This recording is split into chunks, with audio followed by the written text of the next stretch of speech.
middle of the mound. It was then lined with heat-resistant bricks to deflect 7.5 million pounds of earth-rattling thrust, first felt on Apollo 8. Less than a year later, Apollo 11 launched from Pad 39A. And hundreds of millions of people around the world watched as it landed on the moon 3 days later. Nearly a decade after this Apollo era, 39A again took center stage with a new, one-of-a-kind spacecraft, the Space Shuttle. Millions of pounds of additional steel for surface structures transformed the look, but not the purpose: human spaceflight. In all, 82 space shuttles blasted off from 39A until the very last. Start. T-minus 10, 9, 8, 7, 6, 5. All three engines up and burning. 2, 1, 0, and liftoff. The final liftoff of Atlantis on the shoulders of the space shuttle.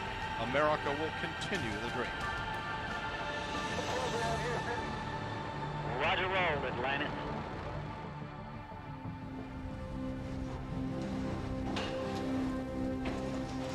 With the fleet retired, demolition crews removed the shuttle-era hardware to clear the way for NASA's monumental decision to lease this historic launch site to the private company SpaceX. Today, its sleek and modern design supports a family of rockets that has advanced the commercial age of American spaceflight. Now, 50 years after it first sent humans to the moon, this historic spaceport stands ready for the next wave of human exploration.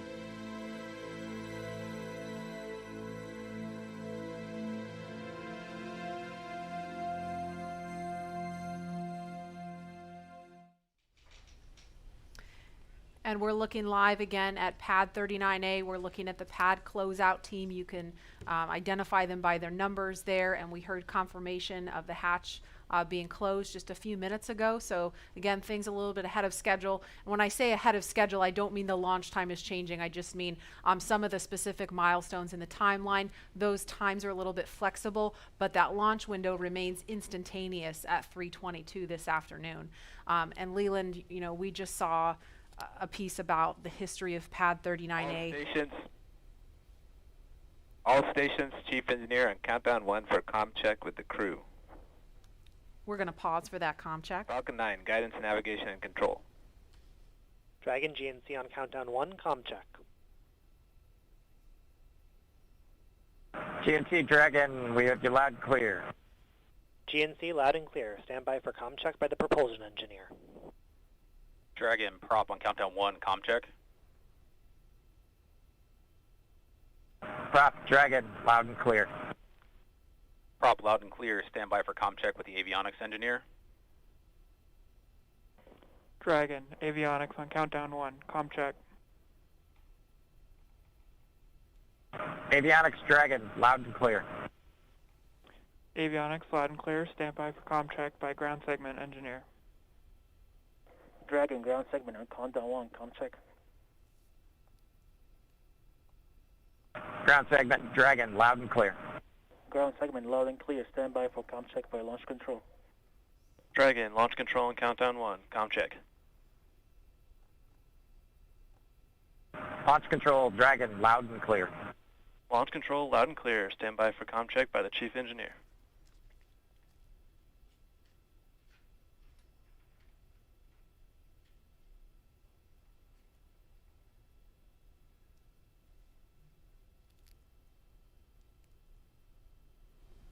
Dragon, chief engineer on countdown 1, comm check.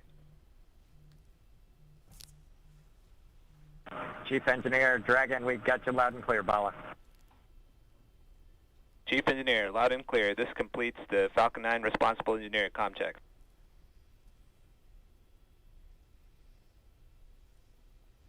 And we just saw a thumbs up from Doug Hurley. We listened to a series of comms checks there, and so everything. Dragon, chief engineer on Dragon to ground. Loud check. and clear on Dragon to ground. Loud and clear. Well, good luck, and let's see if the rain clears up. That sentiment is shared by all You here. can do it. Copy that.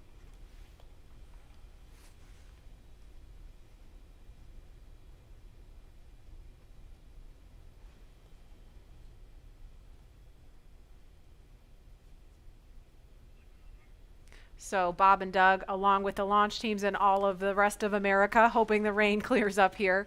But as far as comms checks go, everything sounded pretty normal, pretty nominal there. So we're just waiting on the weather to clear up. But again, there's a live look at Launch Complex 39A, the site of 82 space shuttle missions where they began. And of course, Apollo, the first mission to the moon, Apollo 11 lifted off from 39A. And Leland, you were just 5 years old when that happened. Take us back there. Marie and Lauren, I was 5, and I was the antenna engineer during the broadcast. I was the kid standing behind the black and white Sylvania television holding the rabbit ears, and my dad said, move to the left, move to the right. And I was trying to look around the television to see what was going on, but they said, no, don't move, stay there. So I never actually saw the actual landing on the moon, Neil and Buzz walking on the moon. And the next day, all my friends in my community were like, yeah, you want to be an astronaut? We just had this momentous thing. And I said, no. I didn't see it. I want to be Arthur Ashe, because Arthur Ashe trained 5 blocks down the street from where I grew up. And my dad talked about his excellence, his perseverance, his athleticism. And so it wasn't until I got to NASA, working as an engineer at NASA Langley, that a friend of mine said, you'd be a great astronaut. And I just laughed at him. And I didn't fill the application out, but another friend of mine got in, Charlie Camarda. And I said, if he can become an astronaut, I can become one. So I applied the next year and I got in the 1998 class. And I think about this, again, storied legacy, Pad 39A. I was there in 2008 and 2009, Space Shuttle Atlantis, the last one that came in with Doug and the rest of the crew. And it's just an amazing time to see this new era with Lauren, with your SpaceX Crew Dragon about to take off. I'd never heard that story. I've got a million stories. A million stories. Wow. And it's so cool that you do have a lot of these kids that are watching today who have never seen a flight, a human space flight from KSC before. And this is their first time. And I'm trying to remember back, I grew up in the shuttle era, and I grew up in Los Angeles, and I remember sometimes when the shuttle would land at Edwards Air Force Base, you'd hear those sonic booms, and you hear the double sonic booms in school, and we all just knew, oh, that's the space shuttle. It was just a thing. We just knew about that. And it did make me sad that there's an entire generation of kids who didn't grow up with that experience. And I'm just so proud that, today, hopefully, we get to provide that for kids and hopefully have more and more of these launches to the point where it becomes routine, hopefully never boring, but routine. And there's talent in every zip code, so you have to make sure that every kid has the opportunity to do these types of things. If they believe in themselves, and we give them the right tools that they can use to be in STEM fields. And we have a very diverse group of people up here working together to get Bob and Doug off safely. And I think more people that see this type of diversity will have a chance to say, I can do that too. Yes. Absolutely. And we have a lot of kids watching today, and we have an opportunity to hear from another really awesome role model, especially for the little girls in the audience. So we want to throw it over to Gary in Houston to talk to a very special astronaut standing by there. Hi, Gary. Hi, Marie. I have the distinct pleasure of being joined by one of NASA's record-setting astronauts and a recent resident aboard the space station, Christina Cook. Christina, thank you for joining us. It's great to be with you today. Christina, we're coming up on 20 years of continuous human presence on the International Space Station, and you were one of those humans. What's it like to see a new milestone like this launch unfold after so much history already? You're right, so much history indeed, and it's just been great to watch it all unfold. I think for me, the most exciting thing is how NASA is not only innovating in what we do, exploring the universe, pushing the boundaries, getting knowledge on the space station, bringing it back to Earth for benefits here, but in how we do it. We're innovating in the implementation of those goals and of our mission. And what that means is that bringing in the private sector, bringing in a commercial space economy for low Earth orbit means space is going to be more accessible and more innovative. innovative, and it's just an awesome new era of history to be able to witness. You hold the record for the longest single stay by a female astronaut in space. What's it like living aboard for so long? Well, it is truly a privilege every single day. I have to say it's a beautiful thing to look down on the Earth and to be able to kind of contribute to a space program that you yourself have held in such high regard your entire life. I would say that the biggest challenge going into sort of those longer times is remaining vigilant. The engineers make it so easy to live on board the space station. Sometimes you forget you're actually surrounded by such a hostile environment. So remaining vigilant both day to day to have that appreciation that you wake up with every day, and then also being vigilant, knowing that things could take a turn for the worse at any time, and you have to be ready to react to that. So it's a great privilege, but it also comes with great responsibility. You came to NASA after the days of the shuttle program, and you flew on the Russian Soyuz. What does it mean to have this private capability to fly astronauts to the station? Well, I think it's just a great innovation in terms of our partnerships. You know, when we started out, it was individual countries pursuing space exploration. We brought in the international aspect of it, and now we're really folding in that commercial aspect, bringing the innovation of all of our American industrial power and recognizing that the more partnerships we have, the more accessible, the more innovative space exploration can be. So it's an awesome time, and it brings with it so much more capability into the program as well. So it's not only how we're doing it, but it's what it brings. We're looking forward to having this transportation from private companies. How does it help you do your job in space? You know, I think one concept that we have in NASA for safety and to mitigate risk is called dissimilar redundancy. And here now we're bringing up a whole second way of getting crew to the International Space Station and getting cargo, last-minute cargo. So we're increasing how much science we can do on board the space station by twofold. We're increasing how we can, you know, our options for getting items up, stowage items, supplies, provisions, science experiments. So we're really just banking on the extra redundancy to make the program that much more robust. We're watching Bob and Doug go through the final phases of preparing for this launch. What's going through your mind so close to liftoff? Oh, it is such a great day indeed. You know, it's interesting because I think it's not so much what is going through your mind, but what's not going through your mind. You know, you're not thinking about all the things could go wrong. You're thinking about enabling success by doing what you've been trained to do. One of the sayings we have is that on launch day, astronauts are sometimes the most calm people in the room. And I found that to be true on my launch day too. I think it's kind of this career culmination of everything you've learned, everything you've dreamed of, and you know that it's coming together in that day and that you're going to finally do what you're prepared to do, execute the mission, and it just really brings a sense of calm and readiness. NASA astronaut Christina Cook, always an honor to hear from you. Thank you. Great to be with you. Well, once Bob and Doug arrive at the station, NASA astronaut Chris Cassidy will be ready to welcome them on board. So in anticipation of their launch, he had this message for them. Hello, everyone. I'm astronaut Chris Cassidy, commander of Expedition 63 on board the International Space Station, flying 250 miles above the Earth. Like you, I'm excited about today's launch and the possibilities it will bring to America and to the world. But also, I'm very excited that two close friends will be arriving and joining the crew. I had the privilege of flying with Doug Hurley on both of our first shuttle missions back in 2009. Together, we came to the International Space Station and helped construct the amazing facility that it is today. Although this will be my first mission with Bob, it was my honor to follow him as the chief of the office when he left back in 2015 to begin training for this amazing mission. Personally, I've been very fortunate to fly in two different spacecraft. Launching from America on the shuttle, and most recently launching from Kazakhstan in the Soyuz. But I can't tell you how exciting it is to know that we're once again launching Americans from the coast of Florida. And finally, here's a story I'd like to share with you. Back in 1981, John Young and Bob Crippen launched on Space Shuttle Columbia, the very first space shuttle flight, marking the last time we flew Americans on a brand new vehicle. 434, Max Q-48. Roger. With them, they flew an American flag, representing America's technical prowess. Roger roll, Atlanta. 30 years later, that same flag was flown to the International Space Station. This flag remains here today, waiting for Bob and Doug.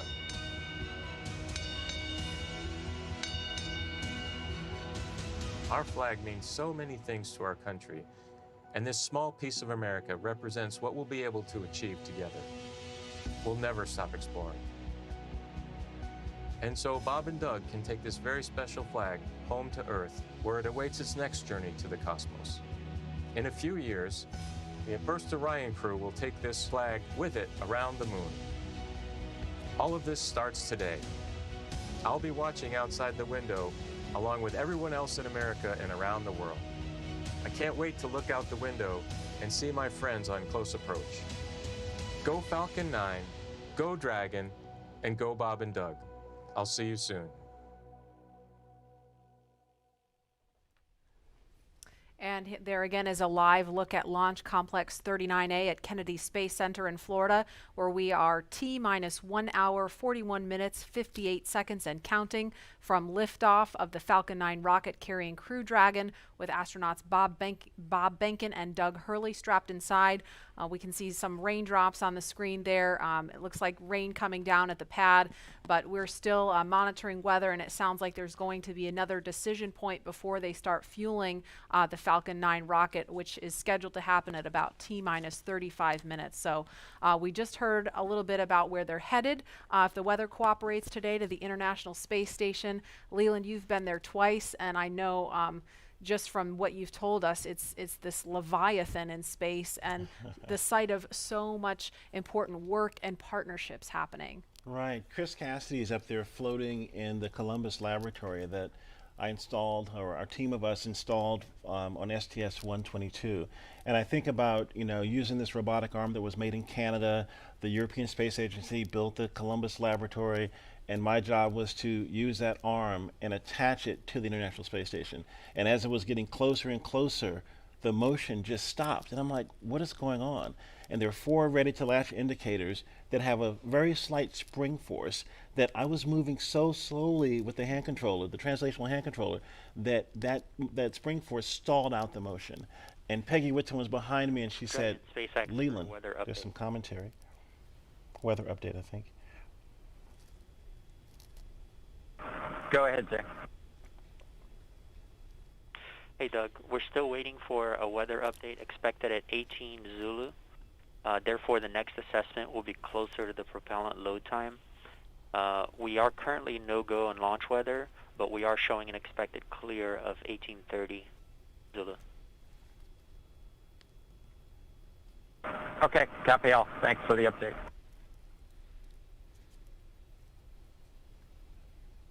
So we just heard if they were to launch right now, the weather would be no-go. However, it sounds like there may be an opportunity if the weather clears, as it sounds like they expect it may. So again, we're gonna keep listening as we continue talking. If we start to hear any kind of chatter, especially if it's about the weather, we're gonna do our best to quiet down so that we don't step on that and everyone can hear it along with us.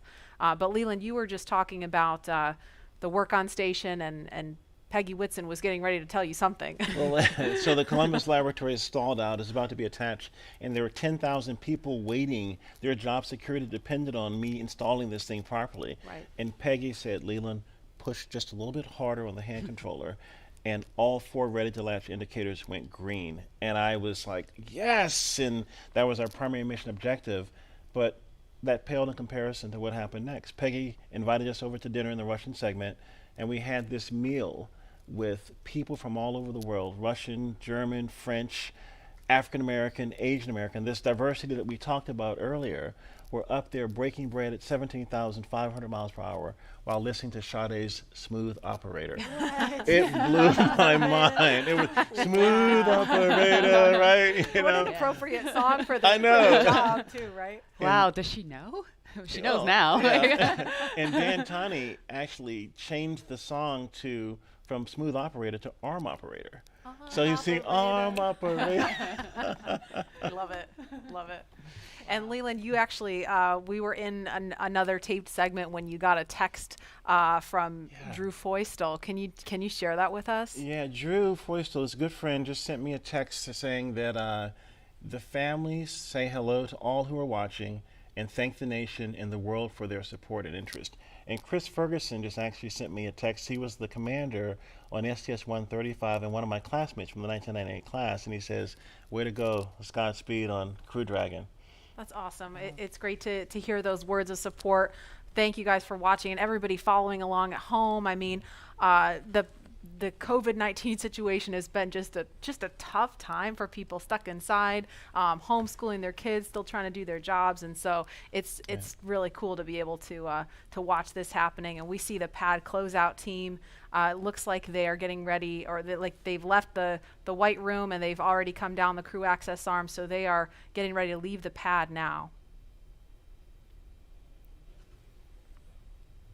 And we are going to go now to the Operations and Support Building 2, where Daryl Nail is standing by with NASA's Chief of Staff to talk to us a little bit about some of NASA's ambitions beyond the International Space Station and its work with the Commercial Crew Program. Daryl? Yeah, that's right. We're here in the mission briefing room at the top of Operations and Support Building here, where there's a lot of important people that are gathering to watch the launch here. And one of those people, it's not me, by the way, one of those people that is important is Gabe Sherman, NASA's Chief of Staff. We appreciate you being here. Hey, thanks for having me, Daryl. You got kind of the insight of what's coming down the pike here at NASA. So of course today is Commercial Crew, and we're focused on that and seeding the commercial market. But what's off in the horizon for NASA? Well, I'll just tell you, it's an incredibly exciting time to be at NASA, and you know this. I mean, you're here every day. But whenever you think about what we're doing with Commercial Crew, in the horizon in July, we're launching Mars Perseverance, which is just going to be an incredible thing for us. You look at the end of this year, SLS, the largest rocket in the world, is going through testing right now, going through green run testing, and we're hoping maybe by the end of the year we could even get it right out here to the Cape, which would be just an incredible achievement for our team. So there is no shortage of things to be excited about at NASA right now. And it feels like everything is really starting to happen here recently with everything that you just mentioned. And if we get that first Artemis launch, that could be right around the corner as well. Oh man, we're looking at I think late 2021 is what we're looking for.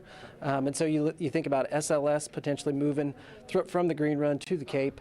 You've got Orion finishing up its last little bit of testing. It moved from Plumbrook earlier this year, our station up there in Ohio, down to KSC. So we're looking at checking it out throughout next year. And hopefully we'll have the first integrated flight of SLS and Orion at the end of 2021. And I'm telling you, that is going to be a moment. That will be exciting. Yeah. And there will be a thunderous boom right here at the Yes. Kennedy Space Center. So with Mars as the end goal, how does all of this get to that end point? You bet. No, and I think that's what's so important about the Artemis program, right? Our long-term vision is to get to Mars. But when you think about Artemis, everything that we're doing at the moon is helping us learn, prove out capabilities and technologies, work through the right mission durations, understand how we utilize the resources of the moon potentially to go further onto Mars. So the technology, the science, the exploration, architecture that we're putting together, each and every piece of it is helping us learn a little bit more, prove out a little bit more so we can take that next giant leap to Mars. And so everything that we're doing at the moon helps prepare us to move on to Mars. How about the activity in low Earth orbit, like Commercial Crew, which is happening today? Yeah. How does that help us for missions to the moon? Yeah, I think anytime you're launching humans, you're learning, right? And you're taking what you've learned and you're moving it forward to the next mission. But I think it's really about the business case. If you think about what Commercial Crew is, it's NASA moving from owning and operating hardware to buying a service, right? And if you remember just a few weeks ago, we awarded 3 contracts on the human landing system to commercial companies. And so we're hoping that we move to a day where we're actually buying a service to get our astronauts back and forth to the moon. So actually enabling the commercial market to go from low Earth orbit all the way out to lunar orbit. And so Commercial Crew is a great proving ground for that, helps us prove out that business case, build those partnerships, and then we get a feed forward to the moon. So it means a lot. This means a lot as we move out. And it's really exciting when you talk about the Commercial Crew, the commercial aspect going to the moon. Right. And those partners. They're going to be studying those landers to see if they are viable for NASA? Yeah, working through a tremendous process with the commercial providers and NASA engineers going through initial designs right now, looking at the capabilities that they've proposed, and then trying to make decisions on which landing system goes early in 2024, which landing systems are better prepared for sustainability out in the later 20s. And so that is going to be an ongoing process throughout this year and moving moving into next. So it's going to be really exciting to kind of see what comes out as, hey, this is the lander that's going to take the first woman and the next man to the moon in 2024. Right, so different than the time of Apollo when we went to the moon, and that program ultimately came to an end. The idea here, though, is to try to create some sustainability. Talk about that. Right, and sustainability, you can get to sustainability if you have reusability, right? And that's what we're seeing with Commercial Crew for sure. But whenever you think about our human landing system, you're looking at a system that we put out there at the moon once we get to sustainability, and it's going back and forth, taking multiple trips to the lunar surface, back up to Gateway, which you're familiar with, is kind of our smaller space station we're going to put in orbit around the moon. So we are building an architecture that is going to enable reusability at the moon. Apollo never had that. And so whenever you think about driving down cost and increasing access, reusability, sustainability are critical.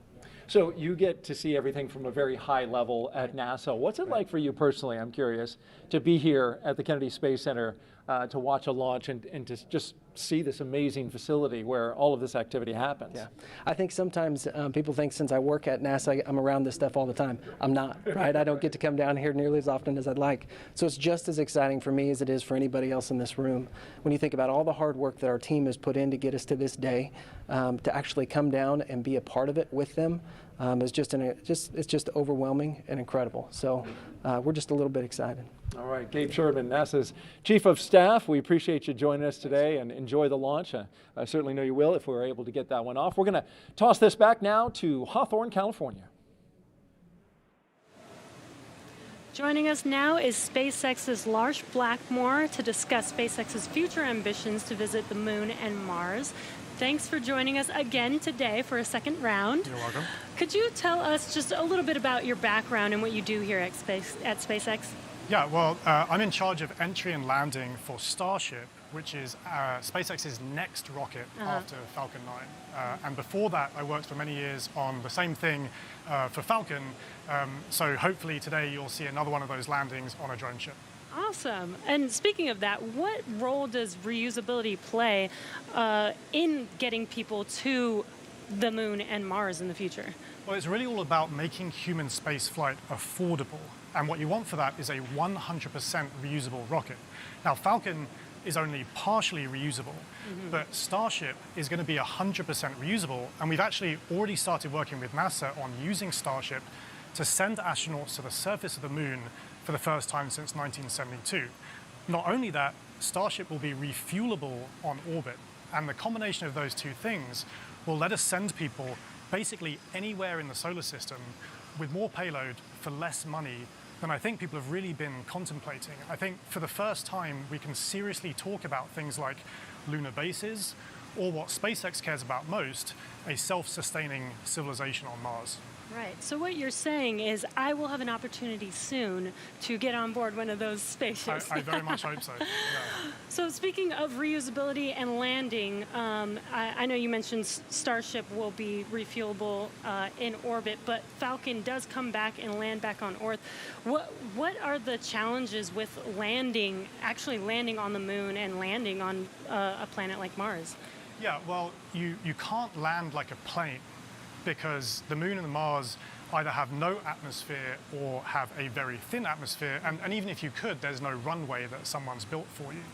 So that's one of the reasons that we do propulsive landing on Falcon, because we want to figure out how to do propulsive landing. That fundamental architecture works on basically any planet. If you have no atmosphere like the moon, you do a propulsive landing burn all the way. If you have a thick atmosphere like Earth, you let the atmosphere slow you down as you float down, then do a short landing burn at the end. And for Mars, which has an atmosphere but a very thin one, you do something in between the two. Wow. Yeah, that sounds really difficult, and I'm sure there's been a lot of effort put into that. Can you tell us anything about what we're working on now to get us to a point where we can do a landing like that in such a harsh environment? Yeah, so figuring out propulsive landing is really the key part of it. But what people may not realize is that every time we bring Falcon back, we do something called an entry burn. So just before we hit the atmosphere, we light the engines to slow the rocket down. That happens high up where the air is very thin, and it just so happens that the conditions there are very similar to what a Mars landing burn would look like. So even though it takes months to get to Mars, and you can only do it every 2 years when the planets line up, we effectively get to practice Mars propulsive landing every time we bring Falcon back, including, hopefully, today. Wow. And as you mentioned, every time we bring Falcon back, we learn something new. Can you tell us a little bit more about what we learn after the vehicle has returned and we're able to check out the vehicle? Yeah, so Jessica actually mentioned this earlier, that I talked about how cost is really one benefit of reusability, but reliability is the other benefit. I mean, imagine that you do all this planning to send a rocket up through the rigors of launch and re-entry, but you don't get to see the rocket afterwards. And what we would like to do with reusability, what we've been able to do with Falcon 9, is see the rocket, inspect it, and because of that, we've been able to correlate our models pre-flight to what actually happens when you launch, re-enter, and land a rocket. Right, instead of just guessing what happened to the vehicle after it's left. That is amazing. Well, thank you again for joining us today for a second round. Hopefully the weather works with us today in a couple hours, actually. Let's throw it back to KSC with Marie.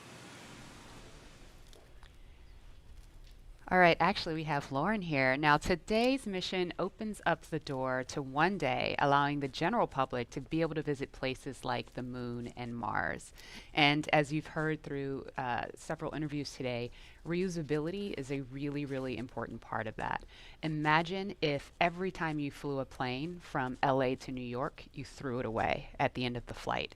That would mean essentially airline travel would be too expensive, costing hundreds of millions of dollars a flight, and almost no one would be able to fly. And so that's what SpaceX is trying to do here with reuse, allowing not just a handful of people to be able to go to space, but tens of thousands and hundreds of thousands of regular folks like you and me to be able to go to space. So, myself, when people like me have a chance to go, I know my dream is to land on Jupiter's moon, Europa. Scientists believe that there is a liquid water ocean underneath the ice and that it has the potential to be habitable. And so I'm super excited to get up close and personal to maybe some space fish. Leland, what about you? Where would you go?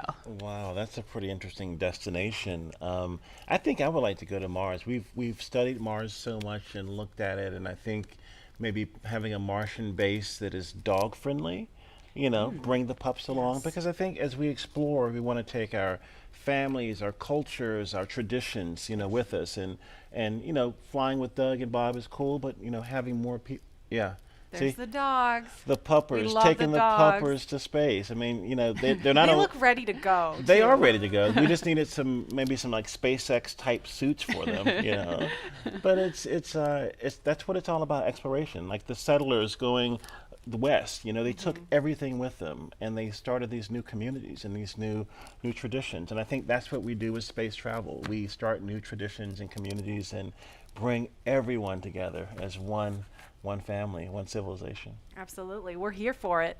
And knowing that the opportunity to fly to space as a private citizen is really just right around the corner, we have a new poll question on Twitter for you.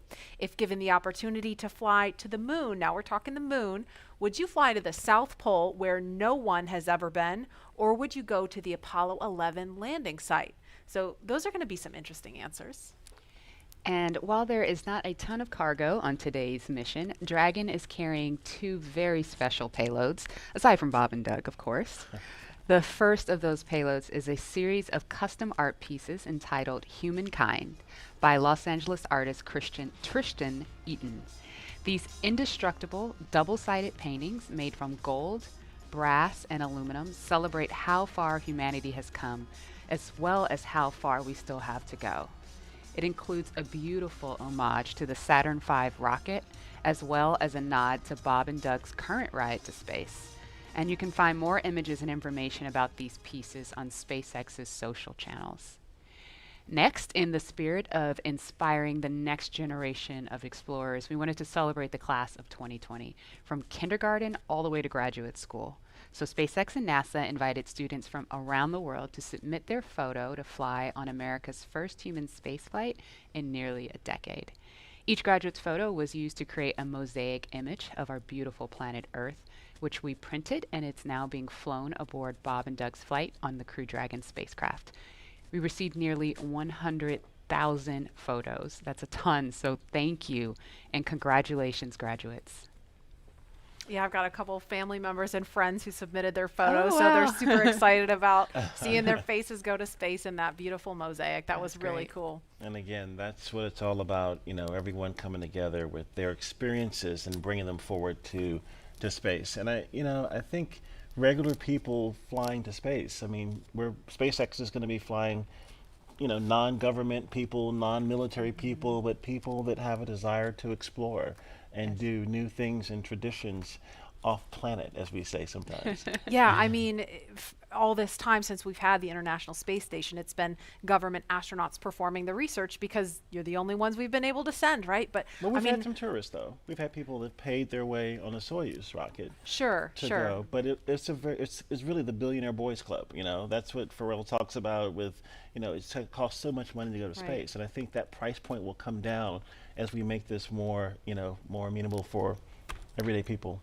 Absolutely. And then eventually being able to fly artists and musicians and poets. People can tell the story of what they've seen out there in a way that really connects to the soul of people down on Earth, so they feel inspired to go. Exactly. Now, following today's mission, we will be one step closer to a future where we can all have that opportunity to gain the orbital perspective and explore new worlds. In just over an hour from now, Bob and Doug will be the first people to launch on an American vehicle in almost a decade. And for the SpaceX team, if I can try to speak for all of us, which is impossible, but I will say it has been an absolute honor to have the opportunity today to have this stage to show the world what we've poured our hearts into over the years with our partners at NASA. And it's just deeply humbling to know that the agency and that Bob and Doug have entrusted us with this critical mission. The responsibility that's on our shoulders is huge, and we're just so grateful to be here today. Absolutely, and I know that, you know, our NASA teams really share in that sentiment.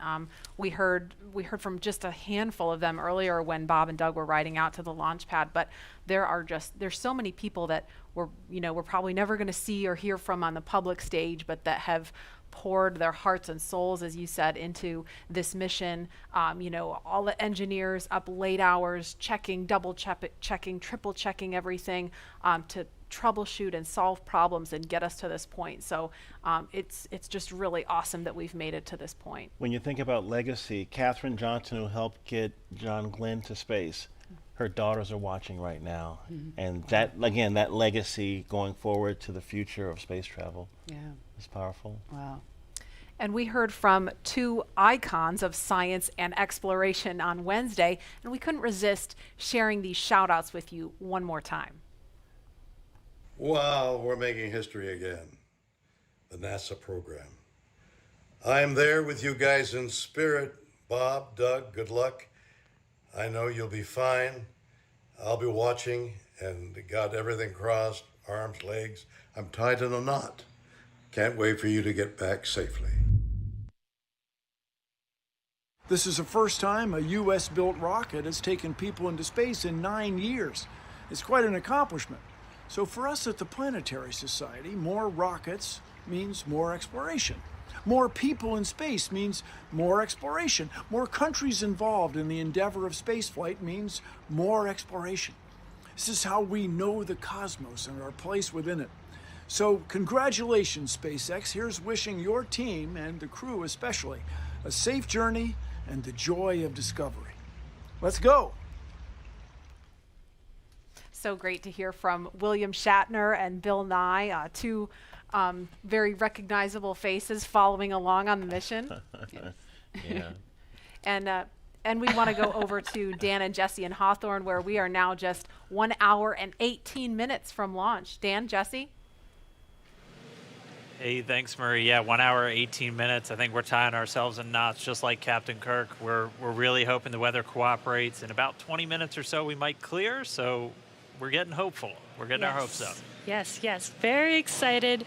Again, we're T-minus 1 hour and 18 minutes from launch, and the anticipation is real over here. Since arriving at the spacecraft, Bob and Doug were helped by our closeout engineers to get into their seats, attach their suits to special umbilicals that provide breathing air, pressurized nitrox, and a communications link to Dragon systems. They conducted leak checks, which were successful, and communications checks with the Corps here in Hawthorne, which is the person who will speak to them directly throughout the mission, as well as the launch director in Florida. This is where they are checking their comm path through both ground stations and the tracking and data relay satellites that we'll use to talk to the crew the entire way to the station. And after all of those suit leak checks were successful, the closeout team was able to get out of the Dragon capsule and seal up that hatch, which also got its own leak check and was confirmed successful. At this point, the closeout team is out of the pad. They're away from the BDA, the blast danger area, and weather operators are about to kick off their final checks on wind speeds at the pad, which are going to be used during the final go, no go for launch. So we're all keeping eyes on the weather right now. Before we get to that final go, no go, all the various teams at both NASA and SpaceX are going to do internal go polls, just making sure conditions are right with Falcon 9, the Dragon, the crew, the range, and the space station before the final go is given. So let's check back in with the man over in Houston, Gary, for a status and the team supporting the space station for their readiness for launch.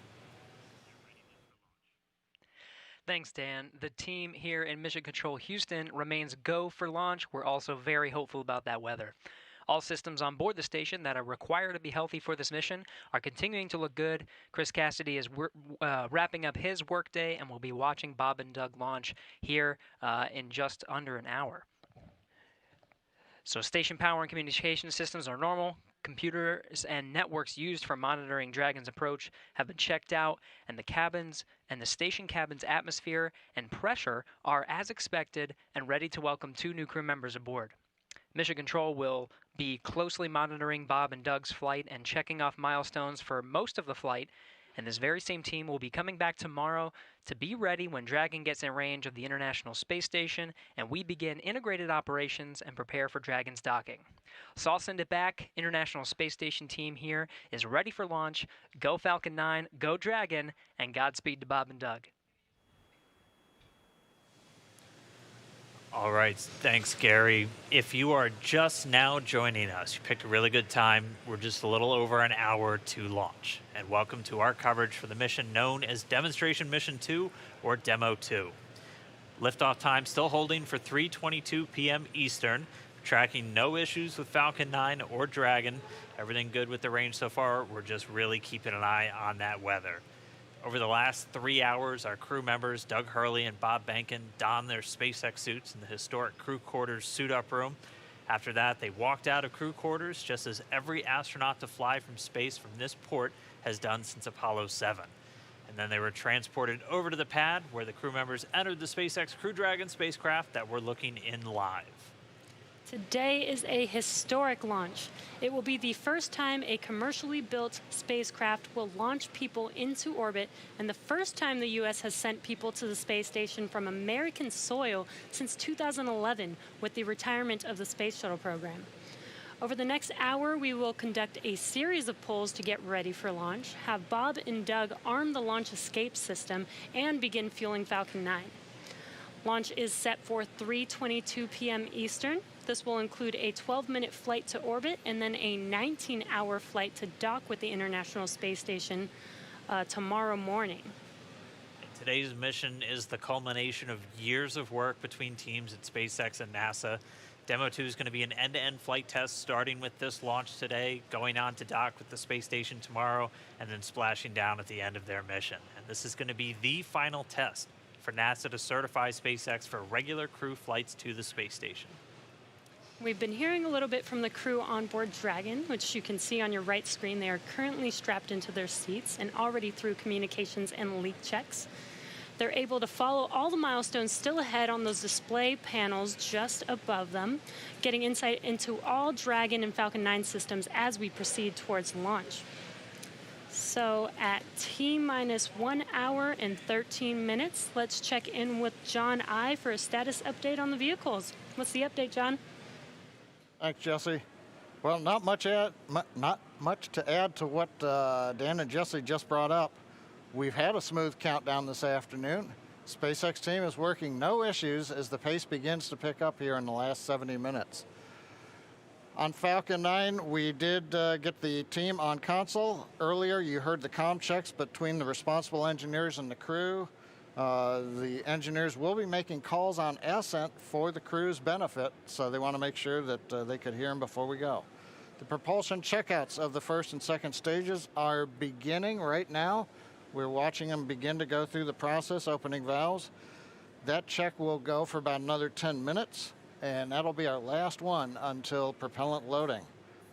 Now the team will assess readiness for launch with a final go at T-minus 45 minutes, and that'll be followed by propellant loading starting at T-minus 35 minutes.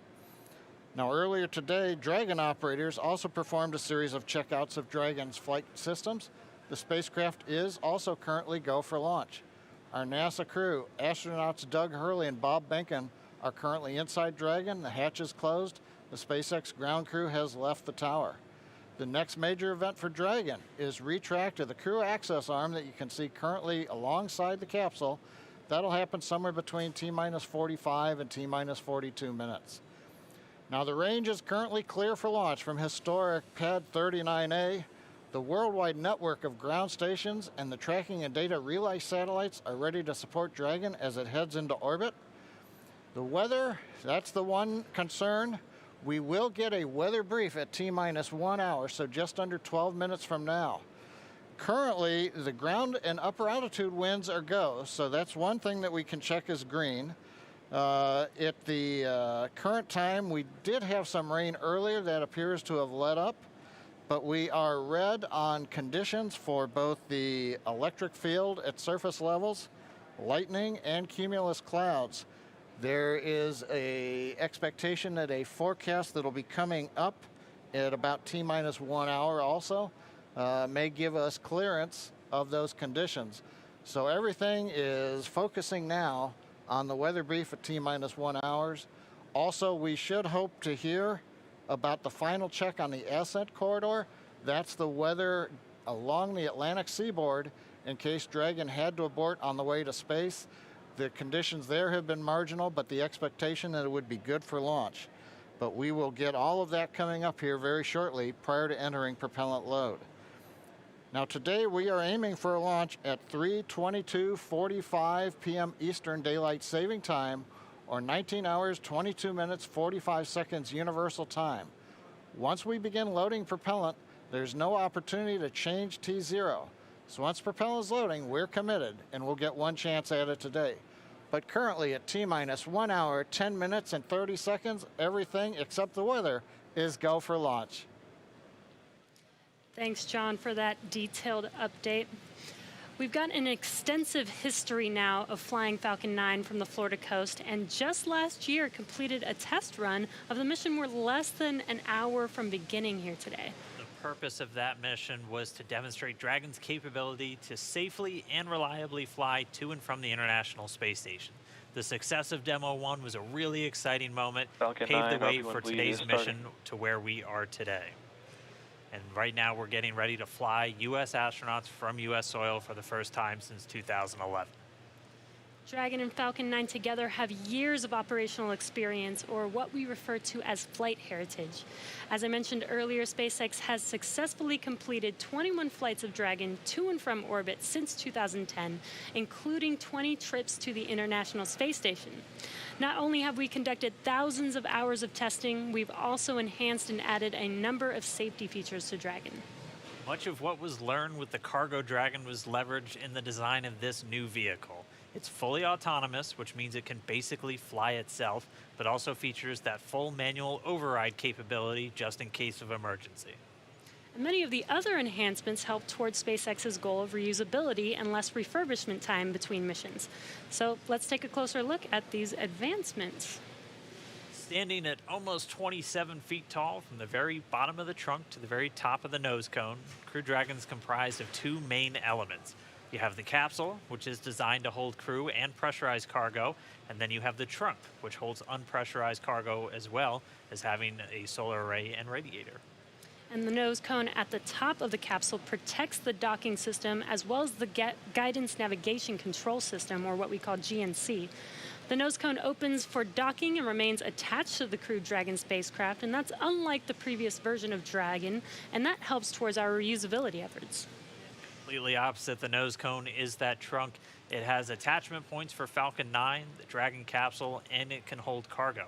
On the very outside of the trunk, one half of it contains a radiator that rejects heat from the active thermal control system into space. That's the white part, and that uses SpaceX's new picotiling technology.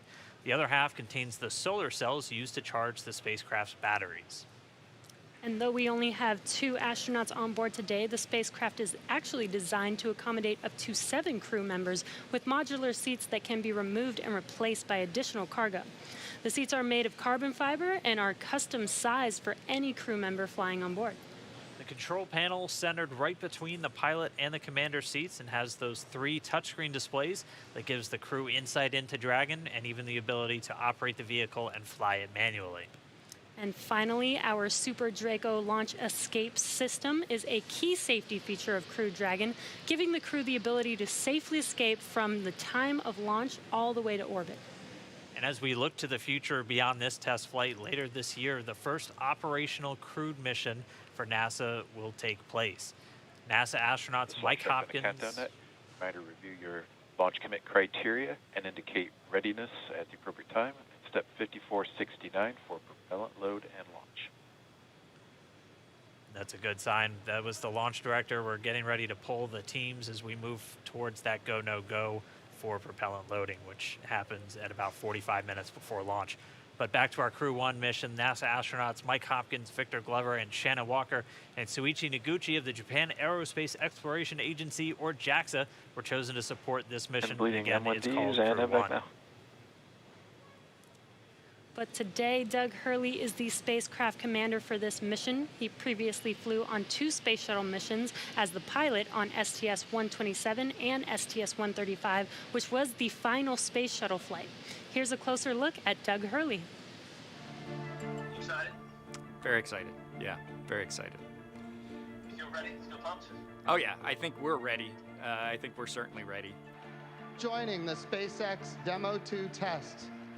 He is a Marine Corps colonel and test pilot. He was selected as an astronaut in 2000. He piloted Space Shuttle Endeavour and Atlantis for STS-135, the final space shuttle mission. Introducing NASA astronaut Doug Hurley.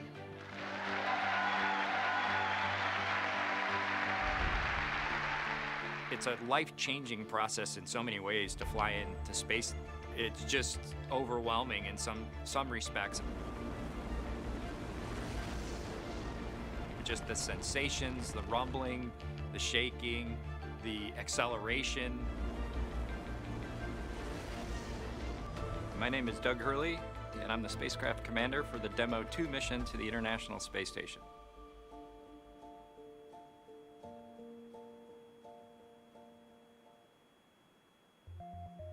This will be the first time the Dragon had a crew on board, and so there's a myriad of objectives we want to achieve for this mission.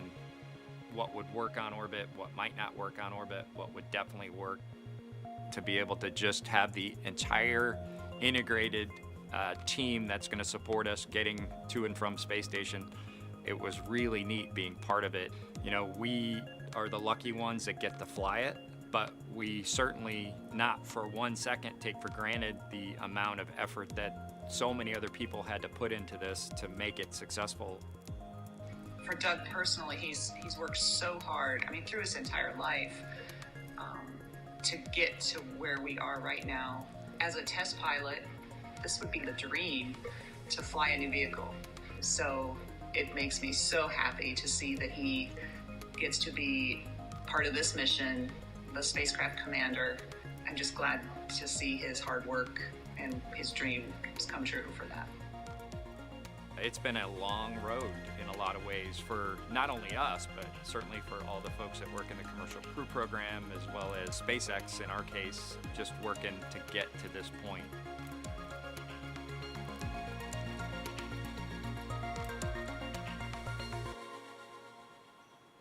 We're a little over 1 hour, 3.5 minutes away from launch. Now let's learn a little bit more about the man sitting next to Doug Hurley inside Dragon, NASA astronaut Bob Behnken. My career at NASA has kind of spanned a couple of decades at this point. I arrived with the class of 2000, went through the training program, primarily focused on the Space Shuttle and the International Space Station, learning those systems. Having launched a couple times on vehicles, you know, the second time was definitely different than the first time. You can feel a little bit guilty of, hey, should I study one more thing, or is there one more piece of information I should get? Am I really prepared or not? So that's definitely different between where I was on my first flight and where I'm at right now. For me personally, as a spouse, watching everything that Bob has put into this over the last 5 years, the dedication that he's shown, the perseverance is pretty special. For both of us, though, the way our minds work, it won't be until sort of the mission is complete that you have really a chance to savor it and celebrate it. This is a huge accomplishment for an Air Force flight test engineer to be part of the demonstration mission of a brand new vehicle. It's going to be amazing. Without a partner that has that same appreciation, I think it can be challenging for some folks. There's a lot of work and a lot of time that takes away from family that that my spouse appreciates, and I love her for that. On a deeply personal level, I'm really excited that my son is get a chance to see me launch into space. Being an astronaut has been a little bit of an abstraction thing for him because he's seen me do it in old videos, but he hasn't seen me do it for real. And so I'm excited for him to see this launch. Really, my role on the demo-2 mission is to make sure that we get this vehicle tested and evaluated so that we can move on to more operational missions at the International Space Station. We've got a lot of objectives on board the vehicle that we need to accomplish to really make sure that it's good to go. We'll make sure all those systems are working during the test flight so that the future missions will have them available even if they don't plan to utilize them. Through years of the NASA team helping to share that experience and teaching them the lessons that we've learned by going through this, now there's another capability in the U.S. besides NASA to operate something of this magnitude. I want to thank the entire Commercial Crew Program team that's worked together to get to this point where we've got vehicles in the launch pad ready to head to the International Space Station.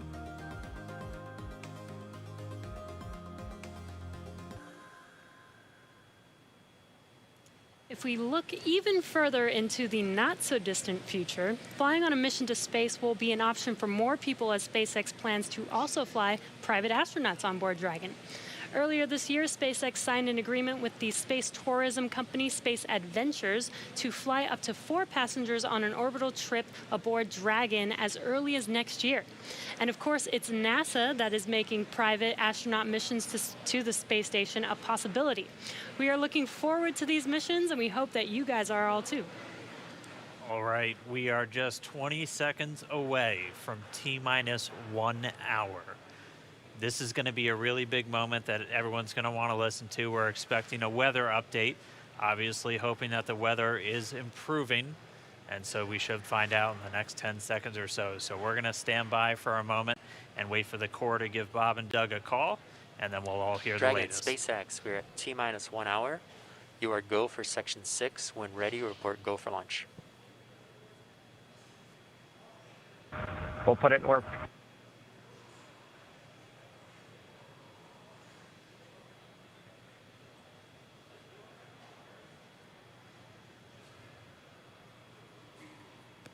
And that right there was a call for the crew to refer to some of their procedures. They do some final checks. You can see them checking harnesses, checking helmets, just making sure that they're strapped in and ready to go. And once they're done with that, the crew will report their readiness for launch.